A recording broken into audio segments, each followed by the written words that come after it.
রাকসু নির্বাচনকে ঘিরে পুরোদমে জমে উঠেছে প্রচার প্রচারণা। প্রার্থী ও সাধারণ শিক্ষার্থীদের উপস্থিতিতে পুরো ক্যাম্পাস পরিণত হয়েছে মিলন মেলায়।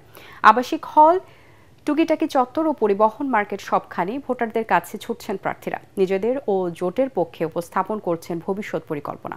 সমর্থন পেতে চালিয়ে যাচ্ছেন নানামুখী তৎপরতা।